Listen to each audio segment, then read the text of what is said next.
Fill in the blank. Jacob Toppin will be a first-round pick in the 2023 NBA Draft if blank. We answer that on today's episode of Locked On Kentucky.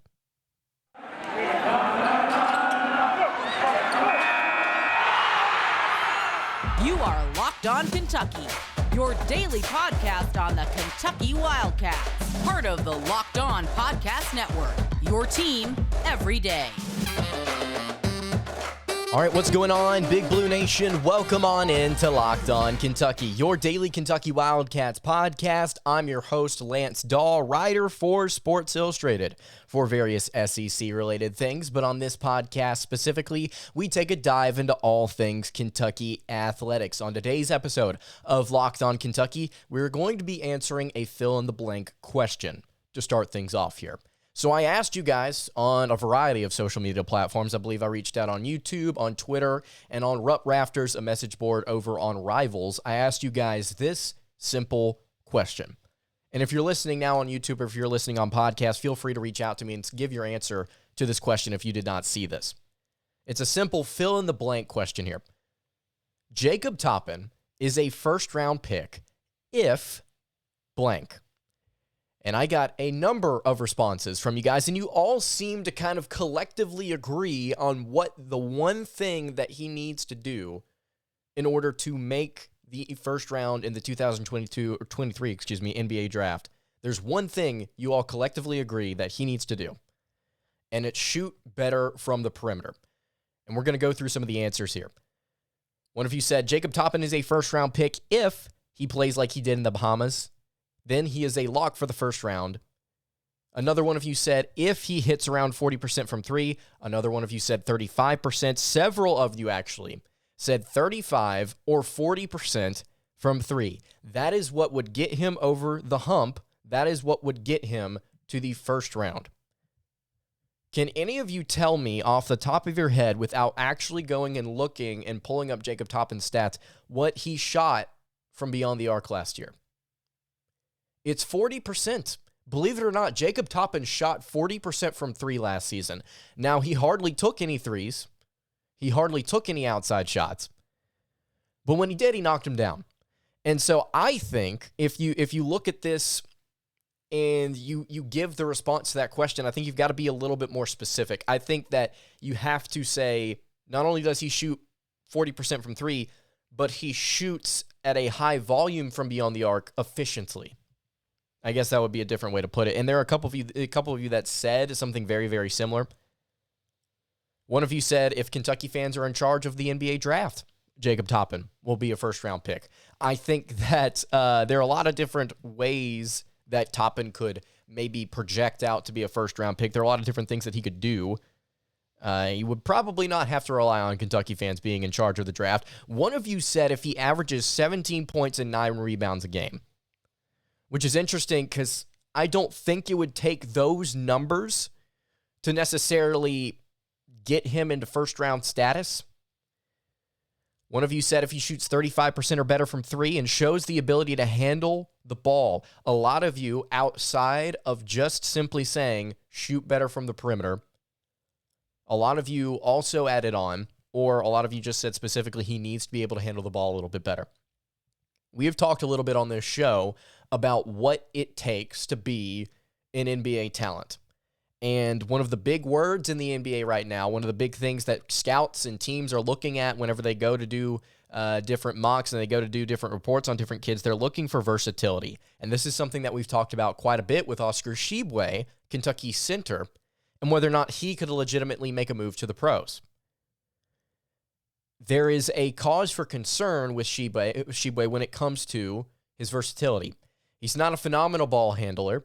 If you put him in situations out at the top where he has to make decisions, he is capable of handling the ball, but he is not, I wouldn't necessarily say he's not an elite ball handler, and I wouldn't say that he's a great ball handler away from the rim.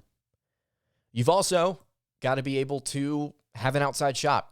Oscar Tshiebwe, if I'm not mistaken, took a couple of threes during the Bahamas, and he missed them both.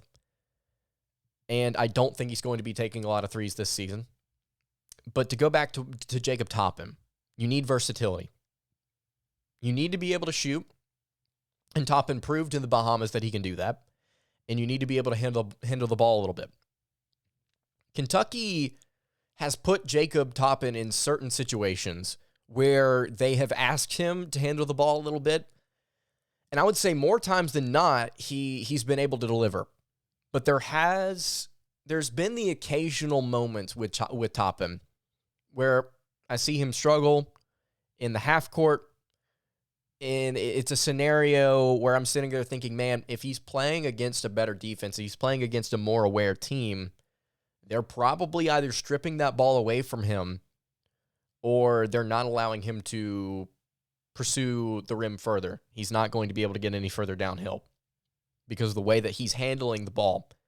And so I don't think that we're going to answer this question, this fill in the blank here, I don't think that we're going to limit it specifically to an outside shot. I think that you have to find versatility in his game, and I think you need to see him excel in a couple different areas. One of you said if he averages 25 and 15, he will be a first-round draft pick. Straight up disagree with that. By the way, to the 2 or 3 of you that said Jacob Toppin will be a first-round pick if he gets drafted in the first round, you're not funny. Sorry. One of you said Jacob Toppin is a first-round pick if he consistently checks several boxes in the box score and makes 1 to 3 big energy plays per game that show off his athleticism. He'll be where he wants to be. And that's the thing, right? That's one of the big things if you're trying to make the jump to the NBA. Versatility is really important, but also athleticism is phenomenal to have. This dude can jump out of a gym. He can run like a deer. He's really, really athletic, very, very talented from a physical standpoint. But you wonder, okay, what outside of his athleticism would NBA scouts be really, really impressed with right now about his game? And I'm not going to lie, some of you said that he needs to be a better passer. I think for the position that he plays within the offense, at the 3 and then occasionally at the 4, I think he's a good passer. I think he's a very aware player. I think he's really, really solid in transition, not just getting his own shot, but also finding other players as well. I think that IQ is something that is not lacking with Jacob Toppin.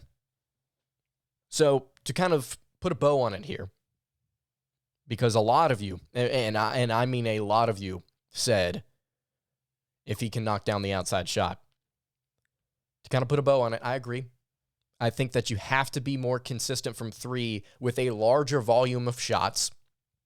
And then also, I think that you need to be able to prove that you can handle the ball a little bit better. One of you, I think, gave a perfect answer to this. And I'll read it off here and then we can move on. Jacob Toppin will be a first round draft pick if he has consistency with his shot, he's locked down on defense, and he has a tight handle. Now, I don't necessarily think that he's got to be locked down on defense, but he can't be one-sided. He can't just be an offensive player. And we saw he was really, really aggressive protecting the rim in the Bahamas. Is that going to translate to this season? I doubt it. At least not as extremely as it played out in the Bahamas. But he's a capable defender. He's got length. He's got athleticism. He can play defense. So I think that it's again, outside shot, and then it's a tighter handle. One of you said he'll be a first-round pick if Kentucky makes the Final Four. Respectively, I disagree with that take, and we will not push further. We will not delve into that. But yeah, I'm surprised a lot of you had very, very similar responses to this across several platforms. So I want to ask you guys, if you're listening right now, if you did not see this, fill in the blank. Jacob Toppin will be a first-rounder if blank. And if you're listening on podcast, you can hit me on Twitter at LockedOnUK. Give me the answer to that question. All right. Before we move on, to talk a little Kentucky football and their wide receiver room, talk about who could potentially be a target that steps up and eventually, at the end of the season, statistically, is Kentucky's number 2 receiver. Because Tayvion Robinson looks like that guy. But who's going to be maybe a freshman to step up and be that number 2 player? Going to talk about who I think that is in just a moment. Before we do that, though, I want to tell you guys about our friends over at betonline.net. Guys, BetOnline is the fastest and easiest way to check in on all of your betting needs. And you can find all of your favorite sports and events at the number 1 online source for odds, lines, and games. A lot of Braves action right now. I've been looking at over at betonline.net. Braves right now, man, I don't know if they're going to win their division. I don't know what the odds are on them winning their division, but I'm certain that BetOnline has some stuff there for you on their website, and they've got reviews and news of every single league out there, not just MLB, but NFL, NBA, NHL, combat sports. They're about to have some NCAA football lines. They've already got some win totals out there. We've talked about those before here on the show. They've also got golf. For those of you that are into golf out there, you can head to BetOnline today or use your mobile device to learn more about the action happening today. That is BetOnline, where the game starts. All right, continuing along here on the Tuesday edition of Locked On Kentucky, Lance Dawe here with you. Kentucky's passing offense. I'm a little skeptical. I'm not going to lie. I'm a little skeptical as to how things are going to play out this year. A lot of really, really young talent in there.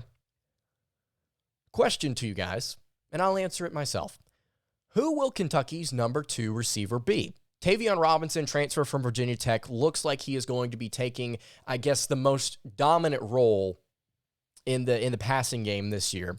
I think that he is going to be the guy that Kentucky targets the most, and I think he's going to be the guy that produces, at the end of the day, the most for the Wildcats. But who could that number 2 receiver be? Kentucky's brought in quite a bit of young receiver talent. They've got Dane, Barion Brown, Chris Lewis. They tried to bring in Javon Baker.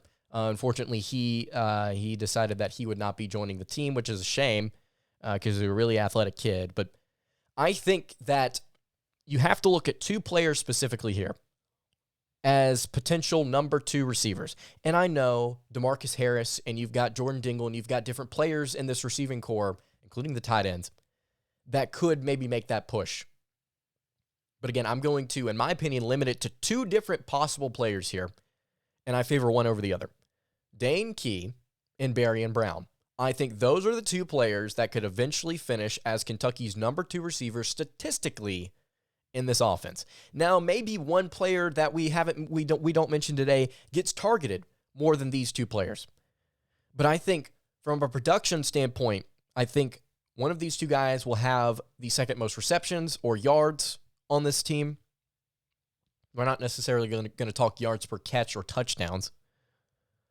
I just think that yards and receptions will be where one of these guys sit. They'll be at number 2 statistically at the end of the year. I think, personally, all due respect to Barion Brown, I think Dane Key will be Kentucky's number 2 receiver in this year's offense.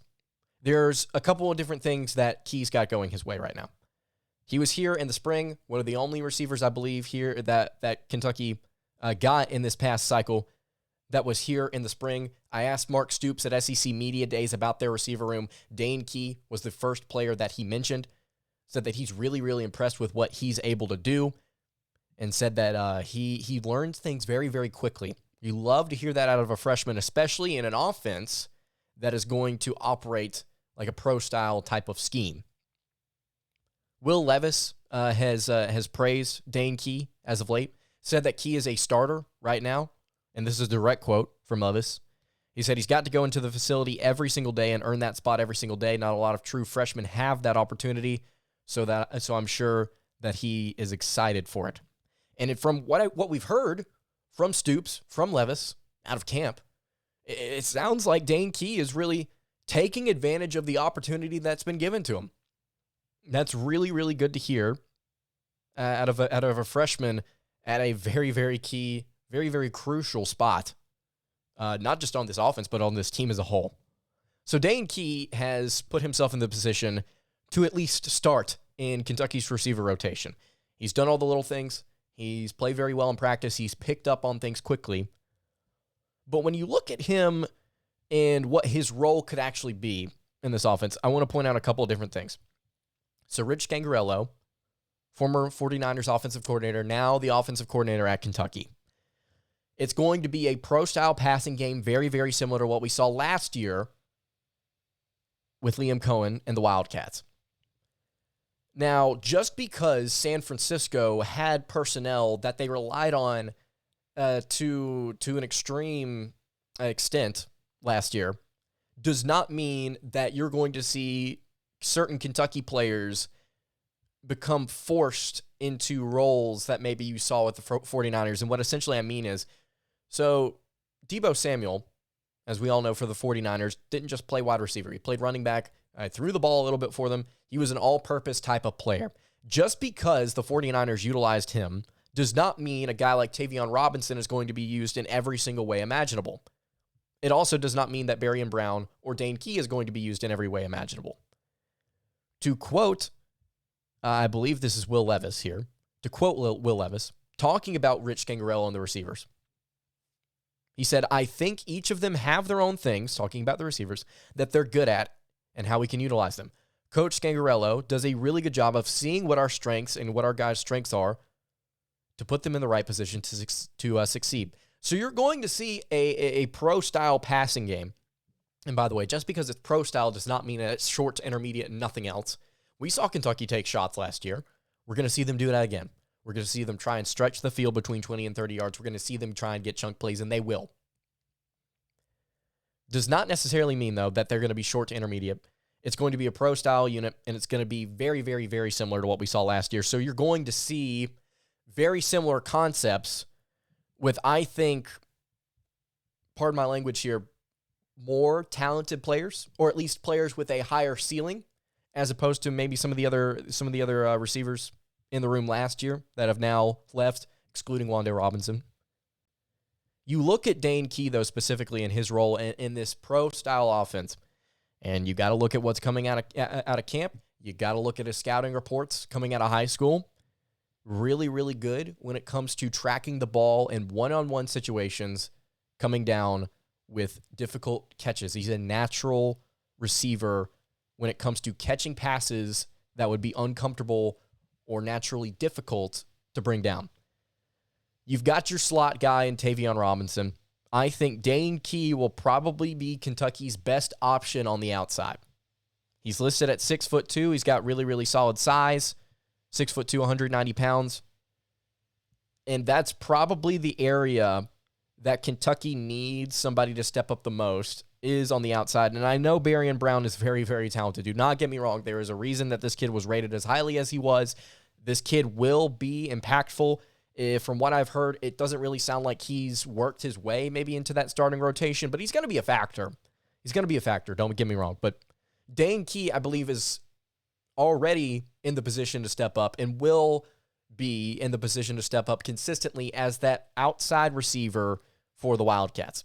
And so therefore, I think that whenever Will Levis is not targeting Tayvion Robinson, I think Dane Key will be the guy that he looks to second.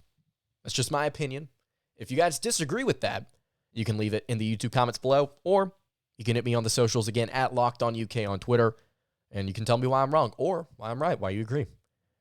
All right, I want to get to some more Kentucky football talk here. I want to talk bowl predictions, and I want to ask you guys one more question.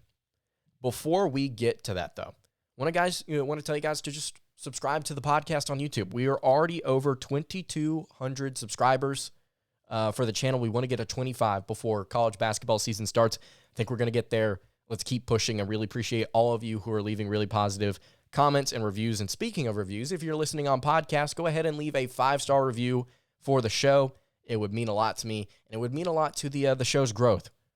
Trying to get things up and off the ground here, because I think this season is going to be really, really sweet. So subscribe, like the videos, and don't forget to leave a 5-star review if you're listening on podcast. All right, wrapping up the Tuesday edition of Locked On Kentucky. Lance Dawe here with you. Kentucky Football Bowl projections. So ESPN on Monday afternoon just released their bowl projections for the 2022 season, at least preseason bowl projections. They're probably going to update these every single week. And I doubt there's going to be a lot of shuffling. I'm not going to lie to you. I doubt there's going to be a lot of shuffling for the Wildcats as the season goes on. I think you're going to see them stay consistent, maybe with this bowl or maybe with another one. According to ESPN, both of their analysts project, at least the ones that they had doing these bowl projections, both of their analysts project Kentucky to land in the Citrus Bowl, Camping World Stadium in Orlando, Florida. One of them projects Kentucky to play Wisconsin. The other one projects them to play Penn State. Not going to lie to you, don't want to play Penn State again. I'd like to play Wisconsin. because I also think that they would be the easier opponent, but that's neither here nor there. Anyway, point being, I think it would be nice to make it back to the Citrus Bowl. I'd love to make a New Year's Six Bowl or potentially make the playoff. I mean, that's obviously better than a Florida Bowl, but I think this would be nice. I think that this indicates that, Kentucky's can potentially get to that 10-win season. I think at least that's what ESPN is maybe hinting at here with this bowl projection. But yeah, I like it. I like playing Big Ten opponents because I think that Kentucky will consistently be favored against those type of teams. The Big Ten's known for its physicality in the trenches and known for being like these hard-nosed teams that really know how to survive cold weather and stuff, and then they face off against the Wildcats, who are not only of similar mindset, but also have just as much talent, if not more. They've also got a former Big Ten quarterback leading the way for them. So I really like this matchup if I want Kentucky to get a win. But the question I want to pose to you guys before we head out of here is, who do you want to see Kentucky football play in the postseason? Now, some of you may take that answer and say, oh, I want to see them play in the playoff. Don't care. Play in the playoff. Or I want to see them play in a New Year's Six Bowl. Don't care. I'm talking specifically the opponent. Who do you want to see Kentucky play? You want to see them play Indiana? I know that there's been a lot of people begging in the basketball sphere for Kentucky to play the Hoosiers. What about on the football field? I think that would be fun.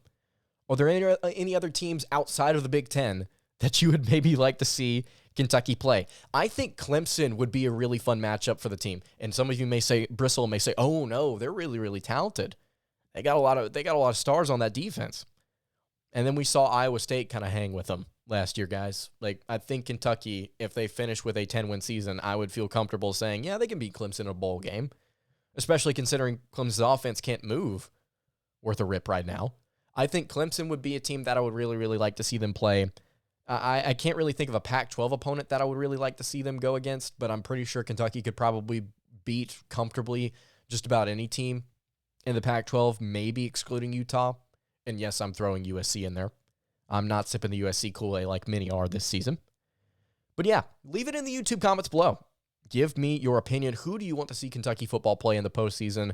Some of you may say, we don't know if they're going to make a bowl. I feel pretty confident in it. And if they don't, we'll revisit this late or mid to late December, and we'll talk about it. So that's going to do it for today's episode of Locked On Kentucky. You guys can follow the show on Twitter at Locked On UK, as I've mentioned. You can follow the show, or me, on Twitter at LanceDawe_, and you can follow the show on Instagram. That is over at Kentucky Podcast. Again, any questions, comments, concerns, leave them in the comments below. Hit me on the socials. I will see you all tomorrow. Hope you guys have a great rest of your day, and God bless.